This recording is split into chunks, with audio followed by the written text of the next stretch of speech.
welcome to the deep dive.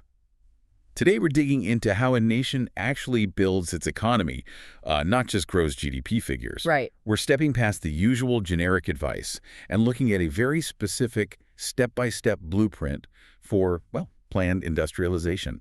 Nigeria is our main case study here. Yeah, and the source material we're using treats this whole thing almost like an engineering problem, you know? Precise inputs, specific sequence, aiming for a predictable outcome. A guaranteed chemical reaction, as they put it. Exactly. So the goal isn't just broad economic growth. It's about achieving real industrial depth, self-sufficiency. Okay. And the core idea, the argument really, is that building complex industries like high-tech stuff doesn't start there. It starts deliberately by mastering basic consumer goods first. You know, staples. Things people always need. Precisely. Those staples then become the triggers, the catalysts that kind of force everything else to develop around them. Okay, so let's unpack that. To understand why this kind of plan might be needed, we first have to look at the situation on the ground. Nigeria's trade reality. Yeah. Especially in these foundational product categories. The consumer staples. Right, because when you look at the trade data, say from 2013 to 2023, you see these critical vulnerabilities, weak spots. Even if the overall picture looks okay. Well, yeah, we hear about the total trade balance, but these specific dependencies, they're much more damaging long-term for actual industrial health. Okay, let's get specific. First, product focus. Plastics. That's HS code 39 for anyone tracking global trade classifications. Foundational stuff, packaging, components, everything. Absolutely. And the numbers. Well, they really tell a story. They do. So in 2023, Nigeria's plastics exports were just $34.8 million. Okay, 34.8 million out. Now, what about imports? Imports for the same year, $1.694 billion. Wow, okay, that just jumps out immediately. Billion with a B? Yeah, so if you calculate that import-export coverage ratio, basically exports divided by imports, it's tiny, just 2.05% for 2023. 2%. That means almost total reliance on imports for basic plastic goods, containers, materials. Right, and that's a huge drain on foreign currency, money just flowing out. Okay, let's look at the second category, HS code 34. This is soap, detergents, washing stuff. Cleaning and hygiene products. Another essential area, right. Stuff every household, every business needs, things you'd think should be made locally. So how do the numbers look here? Any better? Marginally better, but still pretty stark. In 2023, exports were $11.2 million. Imports, $74.6 million. Okay, so the gap isn't as massive as plastics, but still significant. What's the ratio there? That coverage ratio comes out to 15.04%. Yeah. Better than 2%, sure, but... But still importing way more than exporting for basic cleaning supplies. Exactly. And when you think about how fundamental these are, daily use items, it shows a real lack of local capacity for things that frankly shouldn't need complex global supply chains. So putting this together, what's the overall message from this data? Well, it's a bit confusing on the surface because Nigeria's total trade balance in 2023 across everything was actually slightly positive. Coverage ratio was 100.12%. Driven by oil, I assume. Mostly oil, other commodities, yeah. But these specific figures for foundational manufacturing plastics, cleaning products, they show a critical failure to build a resilient domestic industrial base. It really raises that question, doesn't it? If you're earning foreign currency, maybe from oil, but you immediately have to spend it abroad just to buy plastic bottles or detergent chemicals. Are you really independent? Are you building real economic strength? No, you're just churning currency. Exactly. The challenge isn't just revenue generation. It's achieving genuine self-sufficiency, manufacturing capacity.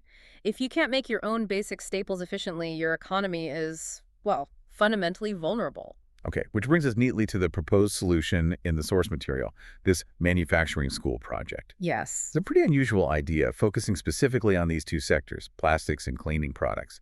And the goal is what they call open technical knowledge transfer training. And creating industrial entrepreneurs. It's structured almost like a hybrid model, part training center, part actual factory floor. So students aren't just in classrooms. No. They get the theory, they have to pass tests, sure. But then if they pass, they move to a practical stage, like a week working as actual laborers. Doing what? Making the products. Surface cleaners, bleach, dish soap. Or working on the plastic side, recycling, running injection molding machines. The training is tied directly to actually producing things. And the financing. That's the really interesting part. It's supposed to be self-funding. That's the plan, yeah. The idea is that the money from selling the actual products the students make, The bleach, the detergent. right, the stuff they produce during training, that revenue goes straight back into the school, covers materials, machine upkeep, funds the next group of trainees. Well, it's not reliant on grants or government handouts indefinitely. That's the core concept. It turns the education itself into a kind of self-sustaining industrial process, very different from traditional models. It sounds good, but this trickle incentive system, does it risk getting stuck? Focusing so much on cleaning products, what if technology moves on? Planned economies sometimes struggle with that kind of lock-in. That's a fair point. The source material addresses this by saying cleaning products aren't the end goal.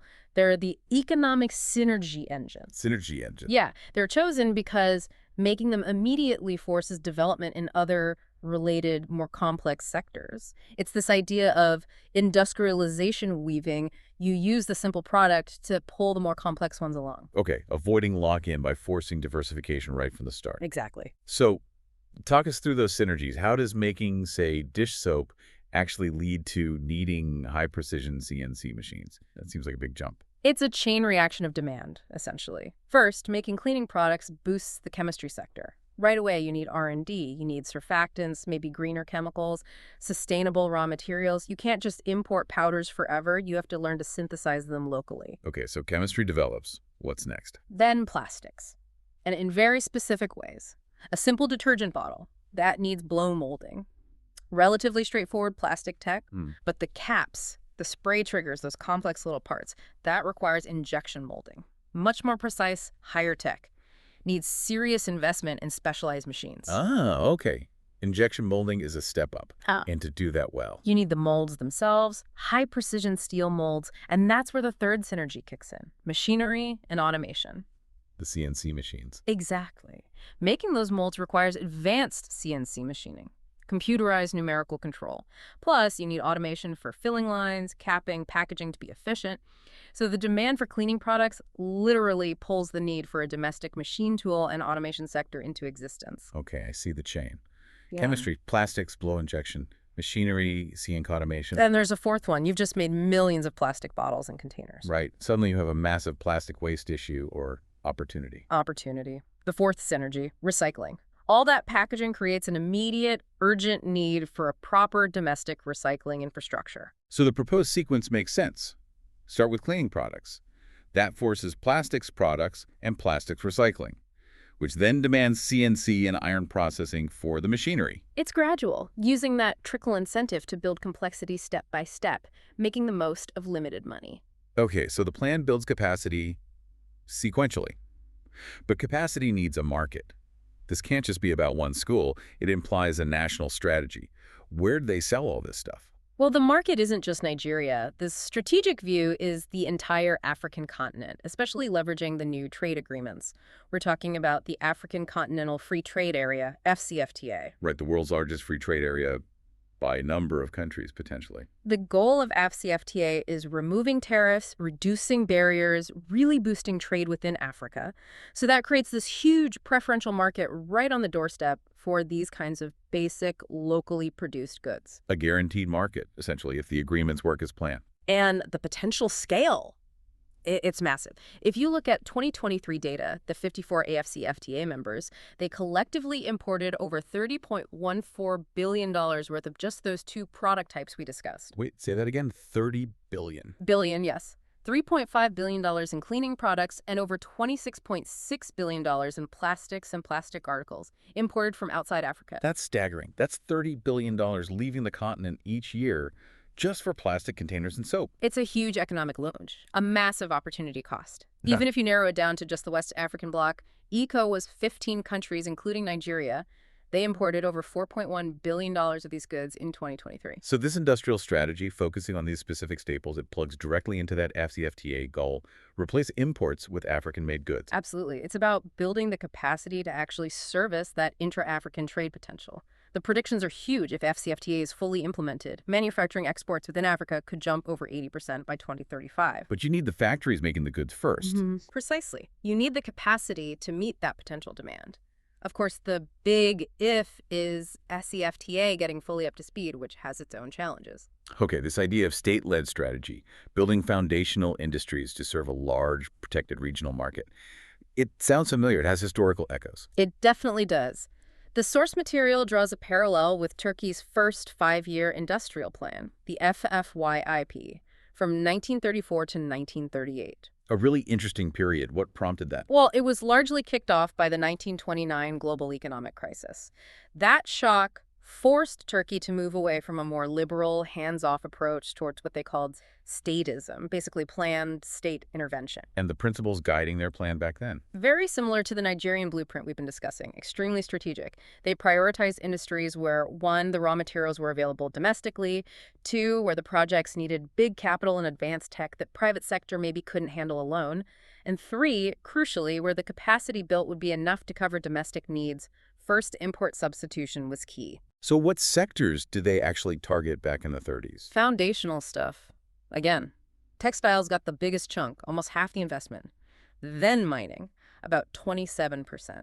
Plus, essential areas like chemistry, paper, ceramics. Not glamorous, but essential building blocks. Building an ecosystem, not just isolated factories. Right, and the institutional setup was critical too. It wasn't just about drawing up plans for factories. How do they manage it? They set up Summer Bank. Not just a bank, it was like the central headquarters of the industrial movement. It managed the state investments, set up the operations, ran the factories, and it was supported by other specialized bodies like Bank for mining and energy and MTA for geological research. So dedicated institutions to drive and coordinate the whole effort. Vital. Without that coordination, the plan probably wouldn't have worked. That sounds like a massive undertaking. Expensive too, I bet. What were the results? Did it actually work? It was expensive. It cost more than double the original budget, about 100 million lira versus the planned 44 million. But the results were pretty remarkable and quite fast. Like what? By 1938, most of the planned factories, 19 out of 23, were either finished or under construction. But the really big impact was on the trade balance. Ah, back to the import-export story. Exactly. Turkey had run trade deficits consistently from 1923 to 1929. After the plan kicked in, they had trade surpluses almost every year from 1930 to 1937. That's a major turnaround. It means they stopped bleeding foreign currency on basic imports like textiles. Right. They were keeping that wealth, investing it domestically, building internal strength instead of sending money out. And did that translate into better living standards? It seems so. GDP per capita rose quite significantly during that period, from around $47, $48 in 1923 to nearly $90 by 1938. It shows that this kind of focused, planned industrialization, when the strategy is coherent and the institutions are there, can have a real compounding effect. That's a really powerful historical example. So the key takeaway here for you, the listener, seems to be that building an industrial economy doesn't necessarily start with the flashiest, highest tech sectors. No, it often starts with deliberately choosing foundational sectors, like cleaning products in this case study. Ones that, by their nature, force the development of related industries, chemistry, plastics, machinery. It's not random. It's presented as a calculated, sequential strategy, weaving together that complex economic fabric from the ground up, using basic demand to pull in higher tech investment. Yeah, and if we bring it back to the present, the data and the history might show a path, but the strategy needs more than just factory blueprints and access to markets like FCFTA. What else? It needs what the source calls industrial entrepreneurship. That means people with experience, proper training for everyone from workers to managers, real practical market knowledge, and crucially, it needs industrial finance. Consumer bank. Exactly. A financial system that's integrated with these industrial goals that prioritizes them for the long term, not just chasing short-term returns. Which leads to the final provocative thought, I suppose.